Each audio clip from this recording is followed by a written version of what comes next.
नमस्ते स्टूडेंट्स। आज हम राजनीति विज्ञान शिक्षण शास्त्र में इंटरनेट जो ईमेल है उसका शैक्षिक उपयोग किस तरह से किया जाता है इसके बारे में जानेंगे। पिछली कुछ कक्षाओं से हम इसी के बारे में अधिकतर अध्ययन कर रहे हैं कि जो इंटरनेट है या जो सूचना संप्रेषण तकनीकी है, मल्टीमीडिया है, इन सब का शैक्षिक उपयोग क्या है और एक अध्यापक को इनसे किस तरह से फायदा मिल रहा है। यूँ देखा जाए तो ये आज के जो समय है इसके हिसाब से बहुत ही सामान्य सी बात है और हर कोई इसके बारे में जानता है।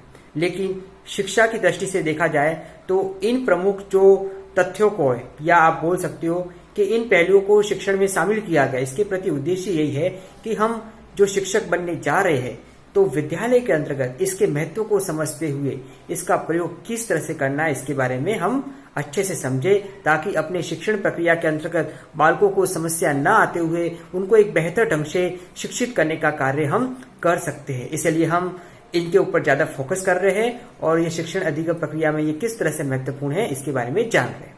जैसा कि हमारा आज का टॉपिक है ईमेल और इंटरनेट, दोनों ही आज के समय की मांग है और कहीं ना कहीं अगर सामान्य बातों को हम छोड़े तो हम शिक्षण की दृष्टि से इसको देखते हैं तो इसका विशेष और महत्वपूर्ण योगदान है।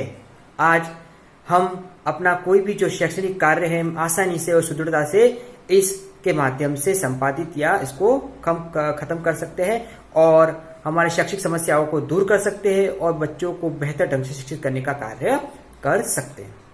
आज बड़े से बड़े इंस्टीट्यूट या यूनिवर्सिटी लेवल पर बात करें तो इसका एक महत्वपूर्ण योगदान है। हम हमारे ही जो विश्वविद्यालय है जो अपने बीएड से संबंधित है, मोहनलाल सुखाड़ यूनिवर्सिटी, इसी की बात करेंगे तो इस पर भी इंटरनेट और ईमेल पर काफी फोकस किया गया है।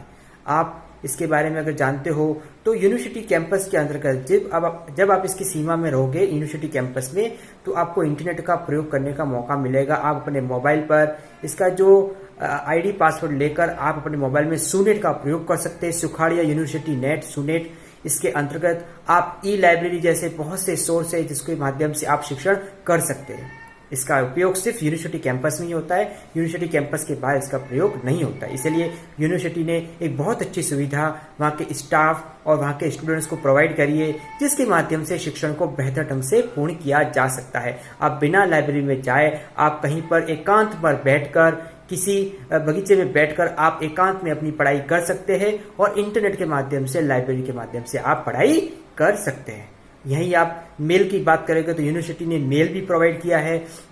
हर स्टाफ और जो रिसर्च स्कॉलर्स होते हैं उनको यूनिवर्सिटी का मेल प्रोवाइड किया गया है ताकि उस मेल के माध्यम से वो जो अपनी शैक्षणिक गतिविधि है या रिसर्च संबंधित जो भी पहलू हो उसको आसानी से कर सकते हैं। इस तरह से हम कह सकते हैं कि किस तरह से जो इंस्टीट्यूट है या यूनिवर्सिटी है वो इस पर पहल कर रहे हैं ताकि इससे जो समस्या है वो समस्याओं को दूर कर और बेहतर शिक्षा प्रदान करने का काम किया जाए। तो यही उद्देश्य है कि किस तरह से इंटरनेट और जो मेल है इसका प्रयोग हम शैक्षणिक दृष्टि से कर सकते हैं। आइए हम इसको और विस्तृत अध्ययन से जानते हैं कि जैसा कि हमने इसका अर्थ तो जान लिया है कि इंटरनेट और मेल का जो शिक्षण अधिगम प्रक्रिया में किस तरह से रोल है और सीखने की प्रक्रिया को ये कैसे बेहतर ढंग से बनाती है। अब हम इसके उपयोग को जानते हैं, इसके यूज को। जैसा कि इसके सामान्य उपयोग सभी को पता है, लेकिन शिक्षण की दृष्टि से देखें तो इसके कुछ उपयोग हो जिसके बारे में हम अध्ययन करते हैं। सबसे पहला उपयोग है जो साहित्यिक सामग्री है और शिक्षण विधि के साहित्यिक को प्राप्त करना।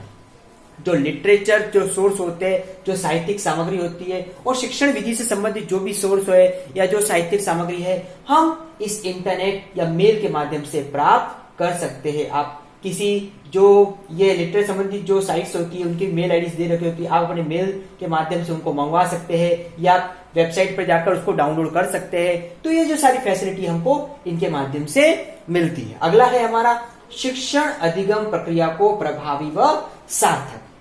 ये हमारी जो सीखने की जो प्रक्रिया है, जो प्रोसेस हो, उसको प्रभावी और सार्थक बनाने का प्रयास करते हैं। इससे हमारी जो प्रोसेस है इसको हम बेहतर ढंग से संपादित कर सकते हैं। जैसा कि मैंने पहले बताया था कि जैसे कि हम यूनिवर्सिटी के कैंपस में इस नेट का यूज करके हम कहीं भी बैठकर अपनी टीचिंग कर सकते हैं। हमको कहीं क्लासरूम में, लाइब्रेरी में जाने की जरूरत नहीं है, हम ऑनलाइन बेस पर अध्ययन कर सकते हैं। इस तरह से हमारी जो प्रक्रिया है उसको कितनी आसानी और प्रभावी बनाई जा रही है। इसलिए हम कहते हैं कि ये बहुत ही अच्छा माध्यम है। अगला है समस्या का समाधान।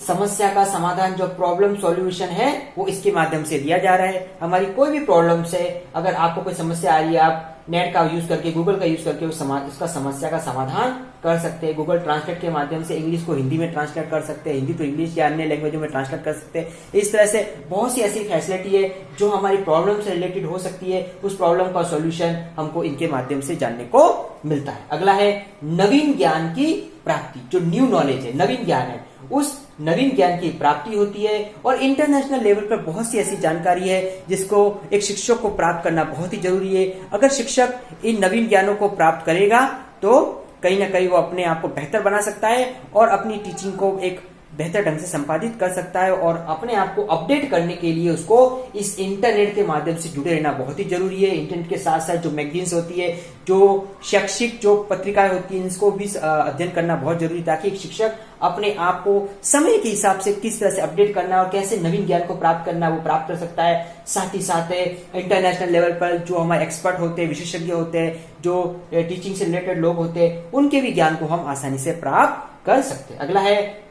नवीन शोध कार्यों के परिणामों से ज्ञान प्राप्त। आज जो वर्तमान समय में ये जो रिसर्च हो रहे, शोध हो रहे, वो शोध कहीं ना कहीं हमारी टीचिंग को बहुत बेहतर बना सकते हैं। तो जो शोध हो चुके हैं उनकी जो वेबसाइट पर जो शोध अवेलेबल होते हैं, जो शोध गंगोत्री के अंतर्गत जो रिसर्च होते हैं, उन रिसर्च को अध्ययन करके उनके परिणामों के माध्यम से उसके परिणामों को जानकर हमें को उसमें किस तरह से इम्प्रूवमेंट हमारी टीचिंग में करना है, शिक्षण में उसको किस तरह से करना है, वो सारा नॉलेज हमको इस रिसर्च के माध्यम से प्राप्त हो सकता है। तो कहीं ना कहीं हमारे लिए बहुत ही अच्छा कार्य करने का काम ये करता है। अगला है इंटरनेट के माध्यम से विश्व स्तरीय आंकड़ों को प्राप्त करना। इंटरनेशनल लेवल पर जो डेटाज अवेलेबल होते हैं, उन डेटाज को हम इंटरनेट के माध्यम से प्राप्त कर सकते हैं, ताकि वो डेटा हमारे कहीं ना कहीं हमारे जो टीचिंग है, हमारी लर्निंग है, इनके अंतर्गत काम आ सके और हमारे इंप्रूवमेंट ला सके। अगला है नवीन शैक्षिक तकनीकी का ज्ञान। जो टीचिंग टेक्नोलॉजी है, शैक्षिक तकनीकी है, उसका ज्ञान हमको नए सिरे से प्राप्त होता है इस शिक्षण अधिगम प्रक्रिया में इंटरनेट और ईमेल के प्रयोग से। आज अपन जो भी तकनीकी का प्रयोग कर रहे हो, कहीं ना कहीं हमारे शैक्षिक रूप से हमारे सामने आएगा और हमको शैक्षिक रूप से किस तरह से बेहतर बनाना, वो हमारे लिए ये इसके माध्यम से पूरा हो पा रहा है। तो हमने अभी जाना है कि जो इंटरनेट और ईमेल है, ये हमारे शिक्षण अधिगम प्रक्रिया को किस तरह से प्रभावी बनाता है और इसके अंतर्गत उपयोग किस तरह से है। तो हमारी आज की कक्षा में हमने इसके बारे में अध्ययन करा और हमने जाना कि ये हमारे लिए किस तरह से फायदेमंद साबित हो सकता है और स्टूडेंट को इसका फायदा किस तरह से उठाना चाहिए, ताकि वो अपने आप को बेहतर रूप से विकसित कर सके और अपने अंदर एक प्रभावी बदलाव ला सके। Thank you. शिक्षण अधिगम प्रक्रिया में इंटरनेट एवं ईमेल का उपयोग बताइए।